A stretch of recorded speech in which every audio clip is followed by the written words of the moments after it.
Over 560,000 elderly people and people living with disabilities in Limpopo have already started accessing their grants. Senior government leaders in the province are at various pay points to ensure compliance with the national state of disaster regulations during this lockdown.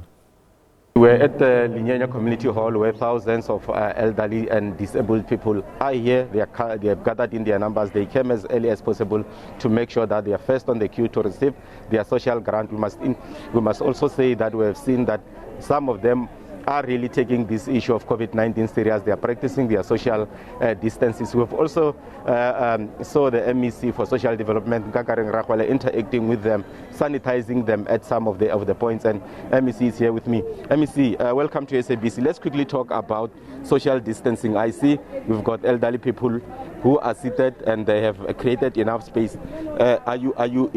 Was this your undertaking, or is it something that they understand already? And as a province, how many elderly people and disabled are you planning to pay today? And if you are not able to pay them today, what will be the plan going forward?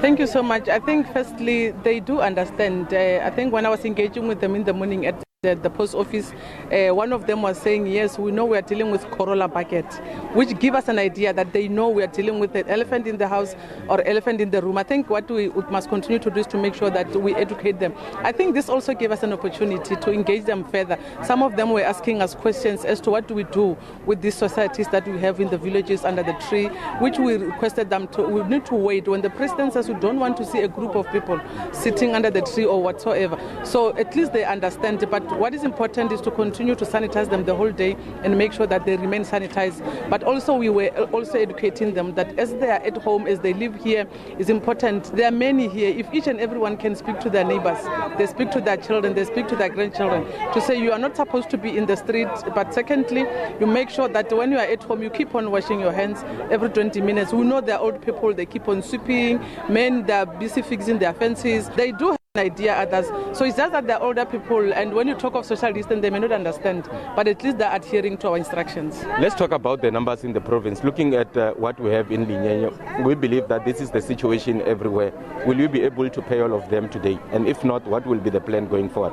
I think the main reason why we had to segment was to make sure that we have looked into the numbers. I may not be able to know specifically what are the numbers, but what I can tell you is that I'm here because it's one of our hotspots. It's where we've got a large number of beneficiaries, both the elderly and the disabled. That is why you can see the queue behind me, and even inside the hall, they're still there. So what we are doing is to make sure that today and tomorrow. So if we do not finish, I think there are other plans that we can do. Some will have to check with SASSA if they were unable to come. What were the issues? Can't we go home and make sure that they get their grants? So I think we'll be here. We'll be monitoring the situation, but we'll be moving around because some of the things I think in these supermarkets, that's where there are challenges. And some of the supermarkets, honestly speaking, they're adhering to the measures, but some of them they're still lag behind. And we were in one, I think, Zebediel. I was impressed the way they're controlling the queue from inside until even outside. And there are people who are managing that because the managers of these supermarkets have got a role to assist us as well. It can't be the issue of government. Everyone has got a civic role to make sure that they assist us to curb this virus. Otherwise, it will get out of hands. Before I let you go, MEC, let's quickly talk about the center that you went to, the homeless people that you put in a center. I understand it's in the very same area. How many people are there? How are they coping? And as the department, how are you assisting them? We were expecting more than 75 people, but thus far we have around 45 people that are there. But one thing that I want to indicate is that we are having two groups, is the homeless and job seekers. I think it needs to be clear. So some of the job seekers who come to town specifically to look for jobs, they are saying they are ready to go home, but provided we are able to assist them with food parcels. It's something that we are working on because some are just from around. You can't say those are homeless. They do have their homes. So that as and when we reduce the number, we only remain with those that are indeed homeless. And we were happy to realize that there are those that came out to say, MEC, we are Nyaope addicts. We really need assistance. It's one thing that we are engaging even at national to make sure that they assist us. They were able to tell us what is it that they can help them. they are ready to be assisted. It's something that we'll have to look into, because we must also use this as an opportunity. So those that are saying we need to leave this thing, how do you help us to make sure that we get rehabilitated? And indeed, we assist them. So they are there at Jetty 3 in Mopani and in Zanin. So we are giving them food, we are providing food, we provided shelters, which is a responsibility of a district municipality. They've done that, but we are working together with the district and ourselves as the department and SASA as well to provide food. In Polokwane, they are at the showground, the Polokwane showground. If you go to Lephalale is only the one that has got the homeless people.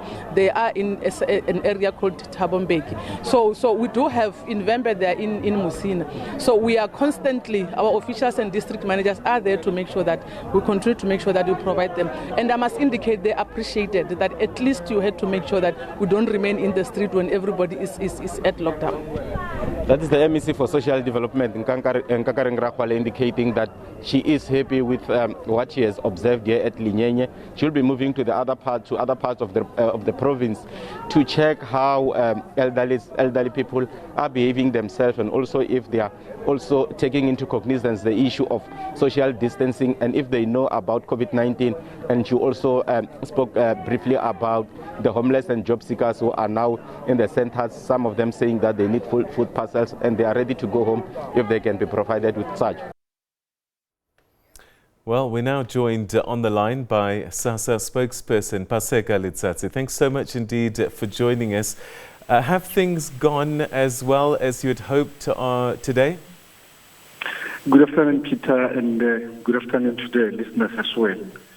Look, we would have wanted everything to go without any hindrance, 100%, but we experienced some of the problems, like, for example, in some outlets, there were some overcrowding, which we saw. But secondly, I think in some merchants, the money was actually depleted, which was supposed to be given to the grant beneficiaries. All right, so how are you going to manage where cash is running out? This could happen again. Look, I think what we did, Peter, was to have a meeting to iron out certain things. But I think because this was the first day, and remember, this is for the first time we come with this mechanism of paying people, but we think it was the first day, would do better tomorrow. We would want to make sure that everybody gets what is due to them. But we also want to request our beneficiaries, especially the older citizens, that they can use all multiple channels available. One of the concessions with the banks have come up with that people are not going to be compelled to withdraw money from their bank. If they withdraw money from another bank different to where they bank, they would not be charged anything extra. Basically, they will pay bank charges normally, but they will not be charged for withdrawing from the bank, which is not of their own. So we think that is also in a positive light. But we went to the post office here in Alexander. We also went to some post office in Soweto, and there were people were getting paid, but in some stores, indeed, we experienced a little bit of overcrowding. All right, so today and tomorrow you've designated for the elderly and the disabled. Have people generally been complying with that, and that you're not getting other people showing up? Look, when we went to the post office here in Alexander, was extremely interesting sight, especially when the people were managing the queue. I saw that they stick to the issues of social distance in terms of ensuring that we minimize the spread of the COVID-19. We also saw that in some merchants, when people go in, they were being sanitized and so on. And we think we are impressed with how stakeholders came into the party. We will engage with the stakeholders for the better part of today to come with solutions. But we hope that out of mistakes or out of hiccups of today, we would be able to up the game and make sure that we close the loopholes. But we also want to appeal to our people to make sure that they all the time help us and make sure that they adhere to certain rules. We will make sure that our staff members are protected with regard to provision of protective gears and ensure that beneficiaries as well are sanitized when they come to get their pay. All right, so people came very early today, a lot of them, and I wonder, did they know that the transport regulations had been eased for the payment, to facilitate these payments? No, it's true. This thing of easing of the transport regulations, I think the intention was to make sure that people are able to go and get their money and be able to get goods for themselves.